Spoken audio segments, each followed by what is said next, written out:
Хүмүүсийн яриаг сонсож байгаа ч би монголоор ярьдаггүй учраас миний ойлголтын хүрээ нэлээд хязгаарлагдсан байгаа л да. Түүнээс гадна Монголын засгийн газар ямар үйл ажиллагаа явуулах вэ? Эдийн засаг хаашаа чиглэх вэ гэдэг талаар өөрөөр өнцгөөс ажиллаж хийсэн байдаг.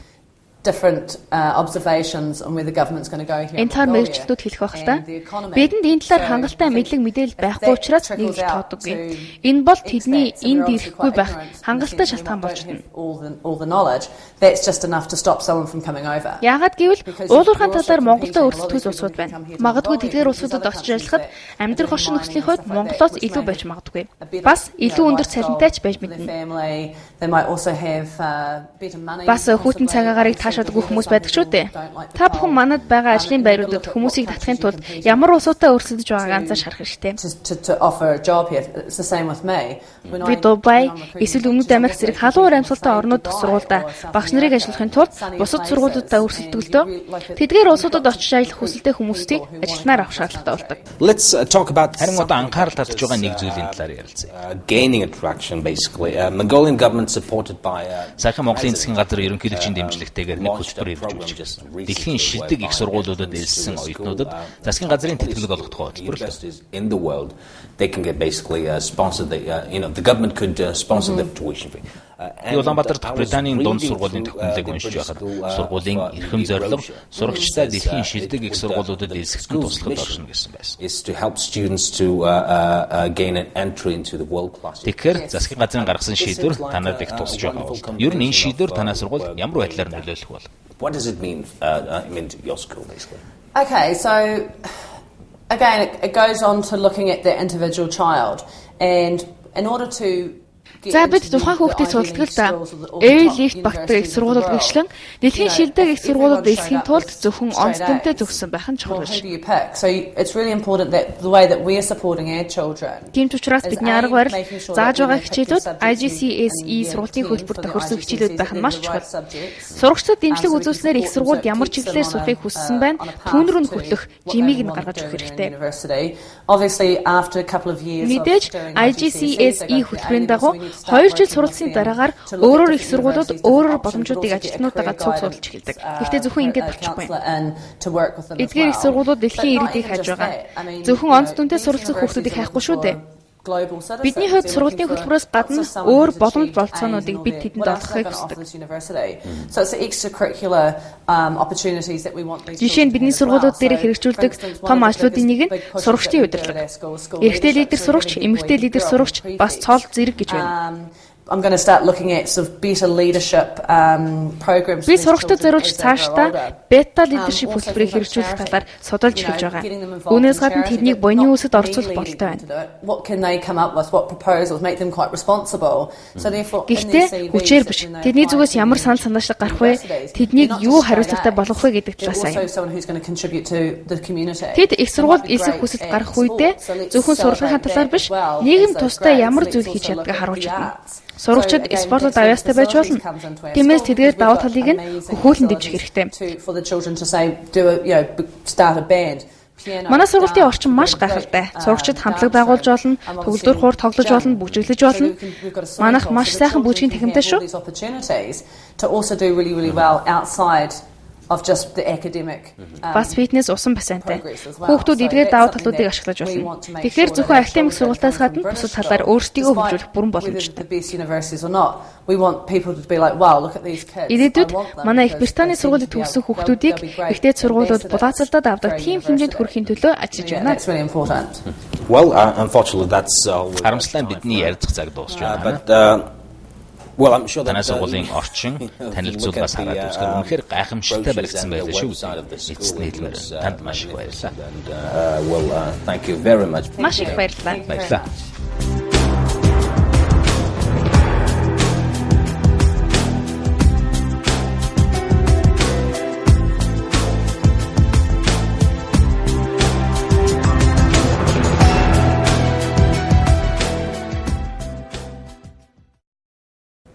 Ярилцаг эхэлж байна. Өнөөдөр бид нэгэн энгийн яриаг өрнүүлэх болон сүүлийн жилд өсөн нэмэгдэж байгаа Монгол дахь эрэлтийг ажиглан харж үйл ажиллагаа эхлүүлсэн нэг байгууллага бол Монгол дахь Британийн дунд сургууль. Харин тэдний хувьд хамгийн гол хүндрэл бол хэрхэн Монгол онцлогтой олон улсын стандартыг хэвшүүлж бүтээгдэхүүн буюу дэлхийн томоохон их сургуульд өрсөлдөхүйц зурагчдыг гаргах байдаг асуулт. Бид энэ талаар Монгол дахь Британийн дунд сургуулийн гүйцэтгэх захирал хатагтай Anna Williamsтай ярилцах болно. Anna, welcome to Bloomberg. Thank you, it's my privilege. Thank you, Dolgan. Well, the British school in UB aims to bring Western style of education for both Mongolian and of course, it's international children. And the question is, how? How?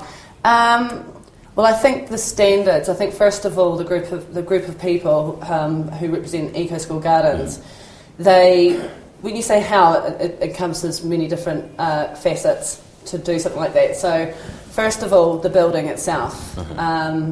You mentioned, obviously, international students, so you need to look at the facilities in which you're going to deliver any type of curriculum. And so, therefore, in order to deliver the best curriculum, you need to make sure that you have the facilities to make sure that all children can have those opportunities. So, the how on the facilities, our board owner went over to different schools and had a look at different facilities herself, and from that derived sort of plans that she felt would suit the Mongolian winter, the Mongolian sort of atmosphere, and obviously looking at resources, what you can get into Mongolia, but then also made sure that she had a quality of health and safety and quality of the facilities themselves. So then you want to in order to sort of open up a school, to deliver that, you need to not just the facilities can come and go. I mean, really, at the end of the day, it's really what goes on. So it's making sure that you get a team of people that A, want to come to Mongolia, and B, want to give the very best education to the students. And in the international scene at the moment, a lot of teachers are leaving their own countries to go to international teaching, but possibly for the wrong reasons. So it's very important that you recruit teachers who love teaching and love the experience, and it's also important that you have a vision. So it's one thing to have, you can go and grab a national curriculum or another international curriculum, you can have the facilities, but you've got to tie it together and make sure that your purpose is to ensure that the children are getting a different type of education. There is a quality there with the teaching, with the facilities, but also make sure that the children feel part of that community. And so it's very important that you start on that process of developing individual students and the ideas of what the school is. And well, I mean, the interesting part is assuming that most of the prospective students are Mongolians, of course. Yes. Whether they educated or some sort of a Western influence, still the backbone of their mentality is so Asian. Yes. But how do you see it combining with the Western style of education? I think in anything you do, and I think this is something that I believe in. Again, it doesn't matter about if I'm learning something, even at my age, it needs to be relevant to me. You know, and so you need to make sure that whatever you're teaching the children is relevant to them. So you can take a curriculum. I mean, really, at the end of the day, it depends how creative your teachers are. I mean, you're still teaching the same ideas, but you're allowing the children that you're teaching access that curriculum.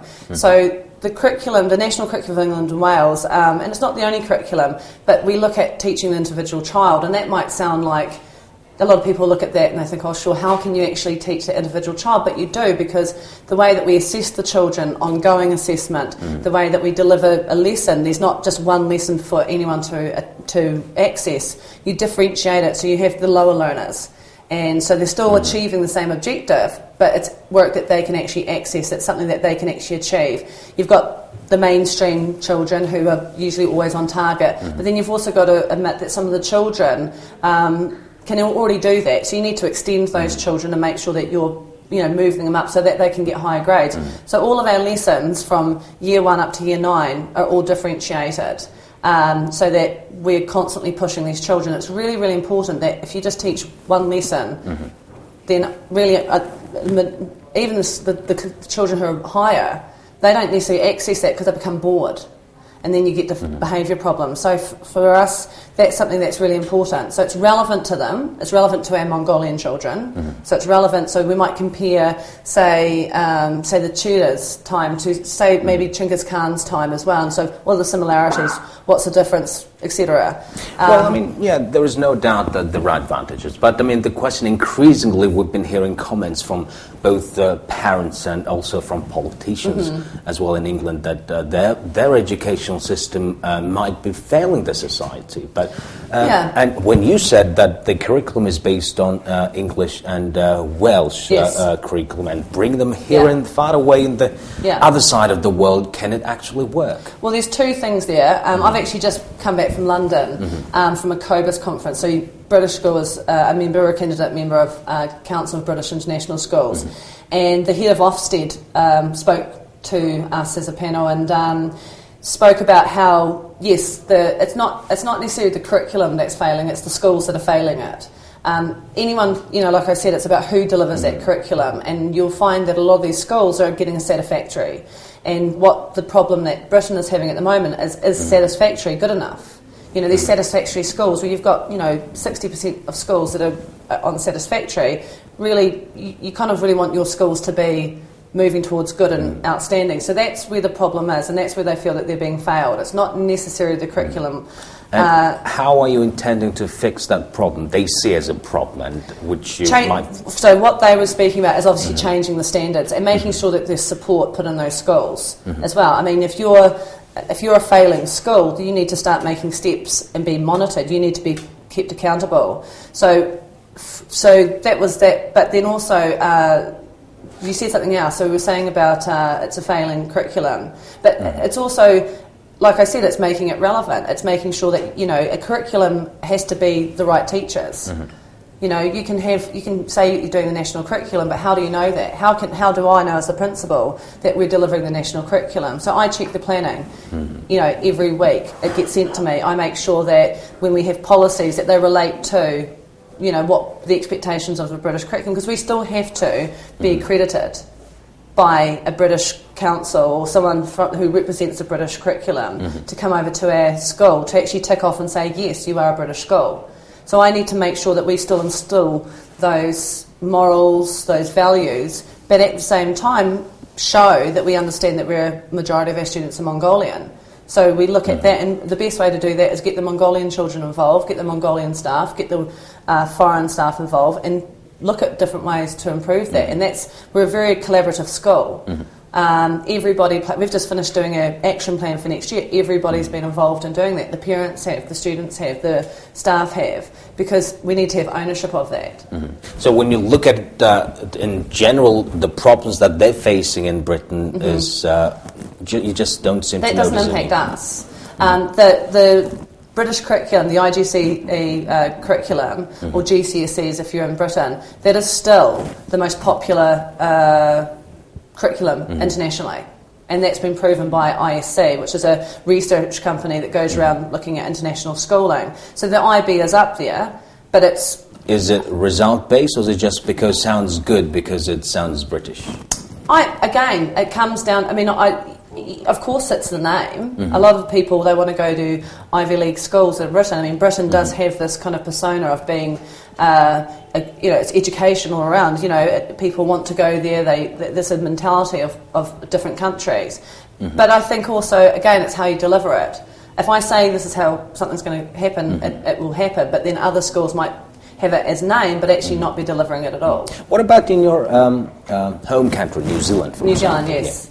What about the New Zealand curriculum? It's interesting. I think for many years, I've actually been a firm believer that the primary curriculum, actually, a lot of the national curriculum has been taken from the New Zealand curriculum, especially the literacy program that we offer and the numeracy program. I've been actually since I went to school, the secondary curriculum has actually changed, and I kind of would prefer to have the IGCSE curriculum, the A levels, rather than what we do. We do it's like they get credits throughout the year, and I find that it doesn't really. I think it allows more people to pass, but therefore, the more people pass, the lower grades you can get. So I went actually back to New Zealand and taught it for a couple of months, and I didn't like the way that the children were able to easily get marks for something quite serious. Yeah, I would like to tell us more about the localization of the curriculum, because obviously education is not like McDonald's, where every Big Mac tastes. You can go to different countries and get the same thing. It's That's right. But what about the localization of the curriculum? Can children from Mongolia could learn something that is unique to them, and at the same time not being far away behind from the Western style or so-called internationally accepted set of standards, education? So, you mean localised? Like, how do they feel that they can still be Mongolian but learn this? I mean, the building of the curriculum itself. So, well, the building of the curriculum. I mean, I think in the first year we have to. You've got a brain. We don't have last year's statistics to look at these children, so we've taken on a new group of students, very different levels of English and ability. Even it's interesting to see some of these children speaking Mongolian. Their English is actually better than their Mongolian in some respects. And we do teach Mongolian literature and history as well. So they have 4 periods of that. So there's that aspect. But for instance, a lot of the field trips that we do have to be here in Mongolia. So we take an aspect of, say, science or history, and we relate that to where we're going to go, because we have to use the country here. We look at sort of, if we're looking at who people are in society, we're obviously looking at the Mongolian people, like the police officers or the, ask the children, who do you see? And we get a lot of the children. I mean, it's not the curriculum. The best thing about the national curriculum and other curriculums like that is you inquire based. You want inquiry based children. You want children who are going to constantly ask questions.